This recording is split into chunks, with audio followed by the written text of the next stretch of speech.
Welcome my YouTube channel Vyas Narayan Mishra. आज हमारा MP GK का नेक्स्ट वीडियो है। ये एक MP PSC assistant professor MP police patwari के लिए एक टेस्ट सीरीज है, जिसको आप ज्वाइन करें। कोई प्रॉब्लम हो तो कमेंट बॉक्स में कमेंट करें। फर्स्ट क्वेश्चन है, एमपी की उत्तरी सीमा कौन सी नदी बनाती है? तो आप जानते होंगे कि जो एमपी के उत्तरी सीमा है उसमें चंबल नदी बहती है। इसका मतलब कि जो एमपी की उत्तरी सीमा है वो कौन सी नदी बनाती है? चंबल नदी बनाती है। नेक्स्ट है, कंचन घाट कहाँ पर है? तो ये कंचन घाट ओरछा में है, बेतवा नदी के किनारे। बेतवा नदी के किनारे ओरछा है, ओरछा निवाड़ी जिला में है, और वहीं पर कंचन घाट है। सेठानी घाट कहाँ है? होशंगाबाद में। इसको ध्यान रखना है। झाड़ीदाह जलप्रपात कहाँ है? तो ये झाड़ीदाह जलप्रपात है चंबल नदी में, इंदौर में। जो चंबल नदी है वो इंदौर से ही निकली है, ठीक है ना। जाना पाव की पहाड़ी से निकली है चंबल नदी, और उसी में जब हम आगे चलते हैं तो झाड़ीदाह जलप्रपात मिलता है। फिर है नेक्स्ट क्वेश्चन, कुमारी नदी कहाँ से निकलती है?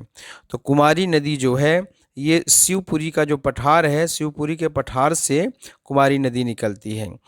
और ये जो कुमारी नदी है ये सिंध की सहायक नदी है। जो सिंध है वो सीधे जाकर के नर्मदा उसमें यमुना नदी में जाके मिल जाती है। जो सिंध है ये विदिशा के सिरोज तहसील से निकलती है सिंध नदी, ठीक है।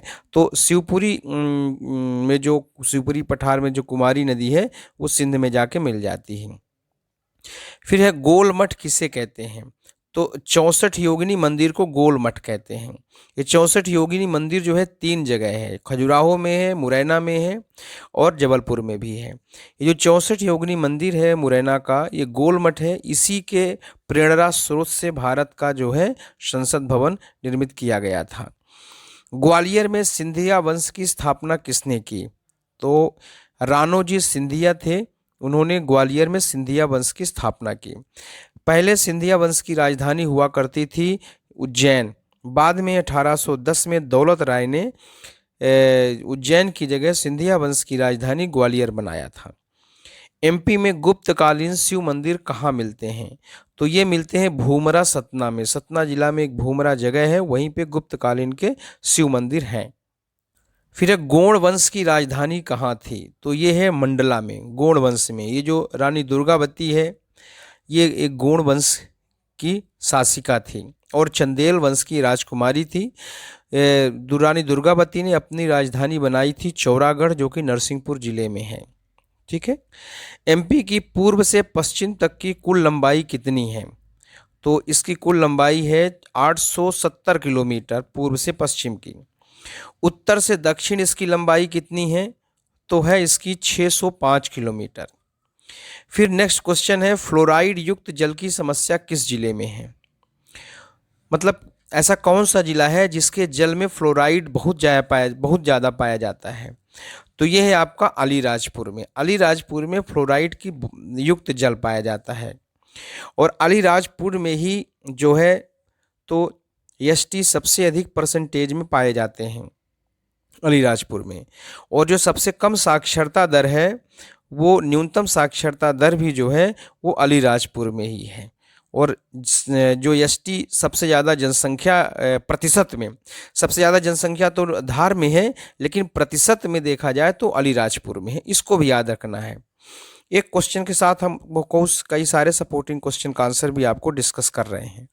निमाड़ का पेरिस किसे कहते हैं? तो निमाड़ का पेरिस कहते हैं बड़वानी जिले को। निमाड़ में खरगोन, खंडवा, बड़वानी और बुरहानपुर, ये 4 जिले आते हैं। और निमाड़ का जो रॉबिन हुड है वो किसे कहते हैं? तो उस निमाड़ का रॉबिन हुड कहते हैं भीमा नायक को। भीमा नायक का जन्म कहाँ हुआ था? तो वो बड़वानी में हुआ था। निमाड़ का पेरिस किसे कहते हैं? बड़वानी को कहते हैं। तो ये जो है कुछ क्वेश्चन है इंपॉर्टेंट। नेक्स्ट क्वेश्चन है, जलोढ़ मिट्टी का क्षेत्र एमपी के किस भाग में पाया जाता है? जलोढ़ मिट्टी का मतलब है जब नदी प्रवाहित होती है तो उसके साथ मिट्टी का कुछ भाग बह के चला जाता है। ये जलोढ़ मिट्टी बहुत उपजाऊ होती है। ये अधिकतर मध्य प्रदेश के उत्तरी पश्चिमी भाग में, जैसे भिंड, मुरैना, शिवपुरी, इस भाग में सबसे अधिक जलोढ़ मिट्टी पाई जाती है। क्योंकि जो चंबल नदी है वो मुरैना, शिवपुरी में ही बहती है, और वहाँ पर ये जो है तो मिट्टी का कटाव सबसे ज़्यादा बनाती है, अपर्दन करती है। फिर नेक्स्ट क्वेश्चन है, तिगरा बांध कहाँ है? तो तिगरा बांध जो है ग्वालियर में है। एमपी की पहली जल पर्यटन नीति कब बनी? तो ये बनी है 28 फरवरी 2017 में एमपी की पहली जल पर्यटन नीति बनाई गई थी। तो इस तरह से हमने क्वेश्चन नंबर 15 डिस्कस किए। कोई डाउट हो तो आप कमेंट बॉक्स में कमेंट कर सकते हैं। Thank you very much.